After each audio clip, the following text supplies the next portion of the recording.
আমি কেন লিখব? তোমার প্রিয়জনদের মধ্যেই কেউ হয়তো লিখবে। আমি চোখ বুজে বসলেই সে লেখার অক্ষরগুলো অন্ধকারের মধ্যে ঝলঝল করে চোখের সামনে ভেসে উঠছে। শুনবে? শোনাই না একটু। গিরিবালার সৌন্দর্য অকস্মাৎ আলোক রশ্মির ন্যায়, বিস্ময়ের ন্যায়, নিদ্রাভঙ্গে চেতনার ন্যায়। তাহার সন্তানাদি নাই, ধনী গৃহে তাহার কোনো কাজকর্ম নাই। সে কেবল নির্জনে প্রতিদিন আপনার মধ্যে আপনি সঞ্চিত হইয়া শেষকালে আপনাকে আর ধারণ করিয়া রাখিতে পারিতেছে না। স্বামী আছে, কিন্তু স্বামী তার আয়ত্তের মধ্যে নাই। গিরিবালা বাল্যকাল হইতে যৌবনে এমন পূর্ণ বিকশিত হইয়া উঠিয়াও কেমন করিয়া তাহার স্বামীর চক্ষু এড়াইয়া গেছে। বরঞ্চ বাল্যকালে সে তাহার স্বামীর আদর পাইয়াছিল। গোপীনাথ যাহাকে দাসখত লিখিয়া দিয়াছে তাহার নাম লবঙ্গ। সে থিয়েটারে অভিনয় করে। সে স্টেজের উপর চমৎকার মূর্ছা যাইতে পারে।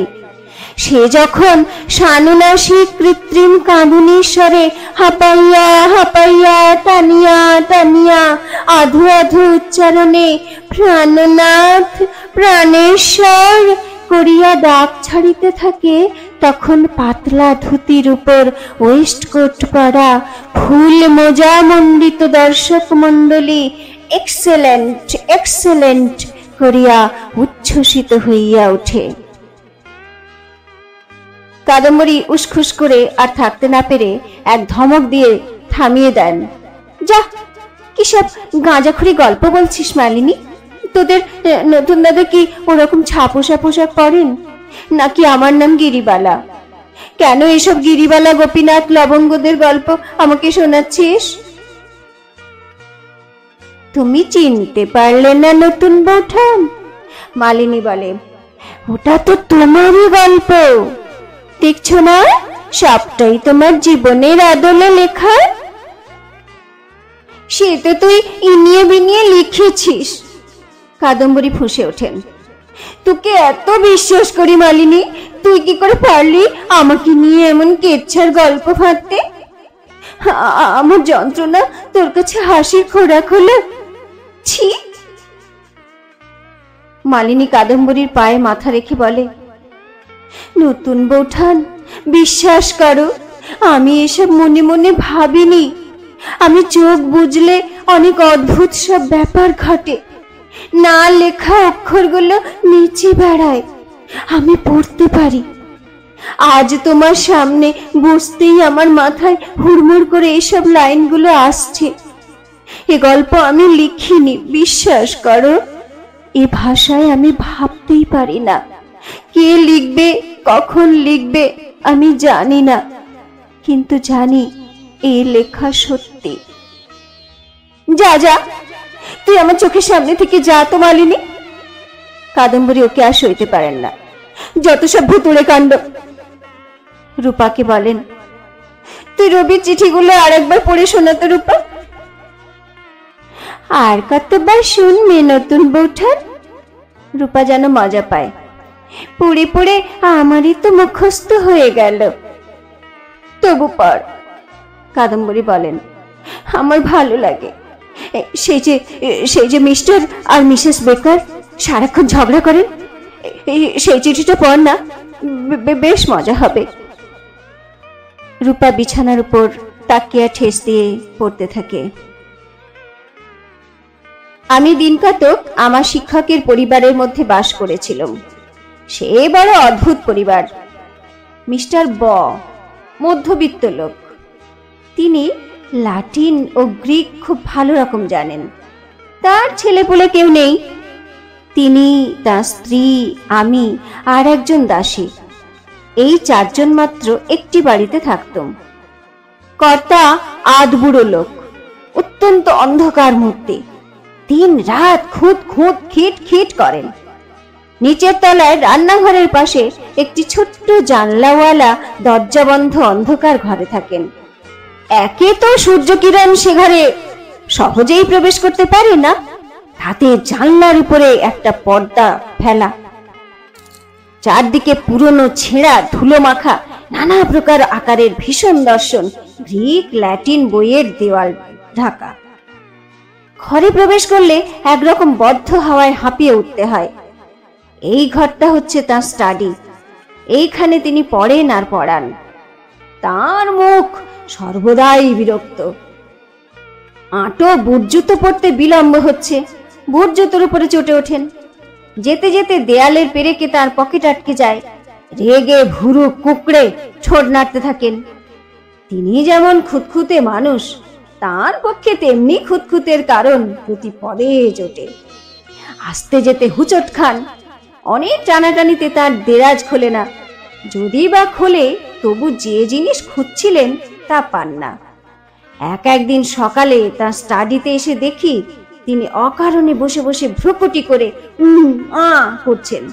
ঘরে একটি লোক নেই, কিন্তু আসলে ভালো মানুষ। তিনি খুঁতখুঁতে বটে, রাগী নন, খিটখিট করেন কিন্তু ঝগড়া করেন না। নিদেন তিনি মানুষের উপর রাগ প্রকাশ করেন না। টাইনি বলে তার একটা কুকুর আছে, আর তার উপরেই তার আক্রোশ। সে একটু নড়লে চড়লে তাকে ধমকাতে থাকেন, আর দিনরাত তাকে লাথিয়ে লাথিয়ে একাকার করেন। তাকে আমি প্রায় হাসতে দেখিনি। তার কাপড় চোপড় ছেঁড়া, অপরিষ্কার। মানুষটা এই রকম। তিনি এককালে পাদ্রী ছিলেন। আমি নিশ্চয়ই বলতে পারি, প্রতি রবিবারে তার বক্তৃতায় তিনি শ্রোতাদের নরকের বিভীষিকা দেখাতেন। তাঁর এত কাজের ভিড়, এত লোককে পড়াতে হতো যে একদিন তিনি নিজে ডিনার খেতে অবকাশ পেতেন না। একদিন তিনি বিছানা থেকে উঠে অবধি রাত্রি 11টা পর্যন্ত কাজে ব্যস্ত থাকতেন। এমন অবস্থায় খিটখিটে হয়ে ওঠা কিছু আশ্চর্য নয়। গৃহিণী খুব ভালো মানুষ, রাগী উদ্ধত নন। এককালে বোধহয় ভালো দেখতে ছিলেন, যত বয়স তার চেয়ে বেশি বড় দেখায়। চোখে চশমা, সাজগোজের বড় আড়ম্বর নেই। তিনি রাঁধেন, বাড়ির কাজকর্ম করেন।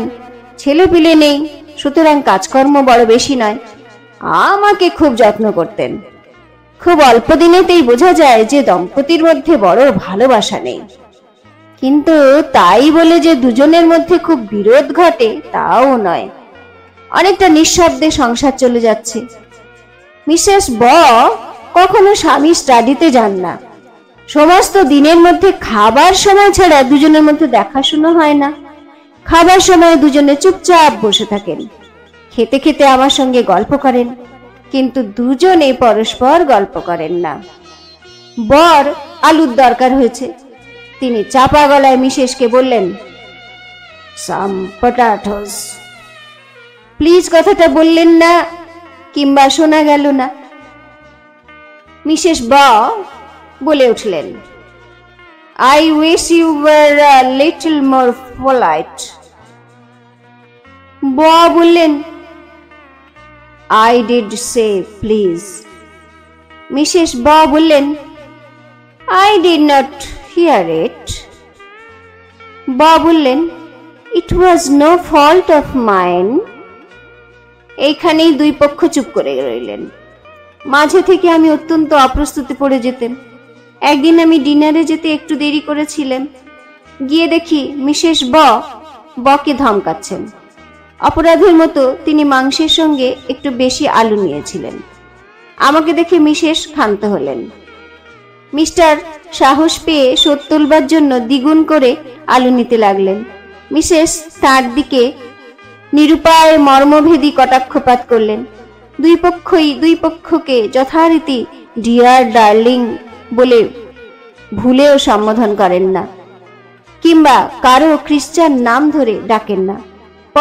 পরস্পরকে মিস্টার ও মিসেস বলে ডাকেন। আমার সঙ্গে মিসেস হয়তো বেশ কথাবার্তা করছেন। এমন সময় মিস্টার এলেন। অমনি সমস্ত চুপচাপ। দুই পক্ষেই এই রকম। একদিন মিসেস আমাকে পিয়ানো শোনাচ্ছেন। এমন সময় মিস্টার এসে উপস্থিত। বললেন, When are you going to stop? Mrs বললেন, I thought you had gone out. Piano থামলো। তারপরে আমি যখন পিয়ানো শুনতে চাইতেম, মিসেস বলতেন, দ্যাট হরিড ম্যান, যখন বাড়িতে না থাকবেন তখন শোনাবো। আমি ভারী অপ্রস্তুতে পড়ে যেতাম। দুজনে এইরকম অমিল, অথচ সংসার বেশ চলে যাচ্ছে। মিসেস রাঁধছেন, বাড়ছেন, কাজকর্ম করছেন, মিস্টার রোজগার করে টাকা এনে দিচ্ছেন। দুজনে কখনো প্রকৃত ঝগড়া হয় না, কেবল কখনো কখনো দুই একবার দুই একটা কথা কাটাকাটি হয়, তা এত মৃদুস্বরে যে পাশের ঘরের লোকের কানে পর্যন্ত পৌঁছয় না।